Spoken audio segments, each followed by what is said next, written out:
اللہ اکبر کبیرہ۔ میں کہاں سے لاؤں وہ شیخ القرآن مولانا غلام اللہ خان رحمۃ اللہ علیہ، جو لوگوں کو اللہ کی توحید سنایا کرتے تھے، عشق و محبت میں ڈوب ڈوب کر لوگوں کو اللہ کی توحید کا سبق سنایا کرتے تھے۔ کہاں سے لاؤں وہ میں انداز جو حضرت شیخ القرآن رحمہ اللہ کا ہوا کرتا تھا؟ انہی کا سنا ہوا سبق ان کے شاگردوں سے جو ہم تک پہنچا ہے، آپ حضرات کو سنانے کی کوشش کرتا ہوں۔ وہ زبان تو میرے پاس نہیں، وہ درد تو میرے پاس نہیں، وہ علم تو میرے پاس نہیں ہے، وہ عمل تو میرے پاس نہیں ہے، لیکن میں ان کا پڑھایا ہوا سبق دہرانا چاہتا ہوں۔ وہ کلمے کا معنی کیا کرتے تھے اللہ اکبر کبیرہ، جھوم جھوم کے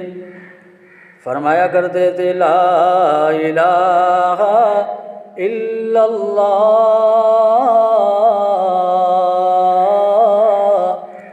اللہ کے سوا کوئی معبود نہیں، لا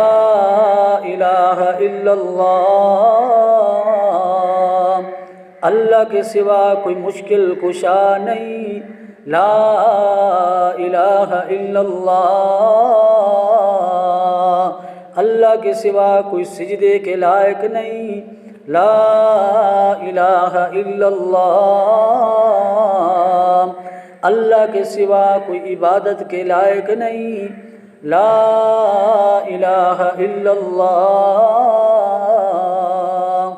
اللہ کے سوا کوئی پکار کے لائق نہیں، لا الہ الا اللہ، اللہ کے سوا کوئی زندگی کا مالک نہیں، لا الہ الا اللہ، اللہ کے سوا کوئی موت کا مالک نہیں، لا الہ الا اللہ،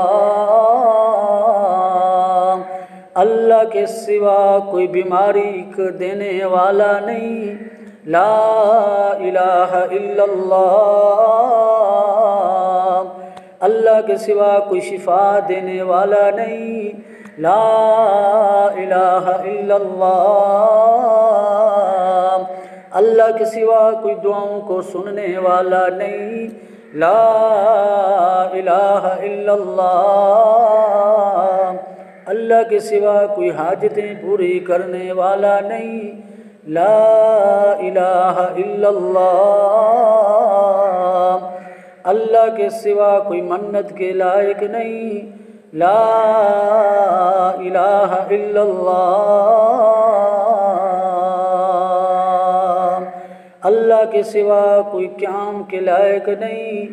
اللہ کے سوا کوئی سجدے کے لائق نہیں، لا الہ الا اللہ، اللہ کے سوا کوئی نہیں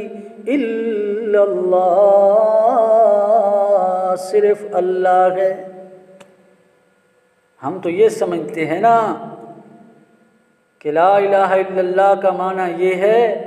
کہ اللہ کے بغیر سجدہ کسی کو نہیں کرنا، باقی مشکل وقت میں اوروں کو بھی بلانا ہے، بیٹا اوروں سے بھی مانگنا ہے، بیٹیاں اوروں سے بھی مانگنی ہیں، پیشانیاں اوروں کے سامنے بھی جھکانی ہیں، منت اوروں کے نام پہ بھی دینی ہے، نہیں لا الہ الا اللہ، بیٹے دینے والا کوئی نہیں، بیٹی دینے والا کوئی نہیں، ہر کچھ سب کچھ الا اللہ، صرف اللہ ہے۔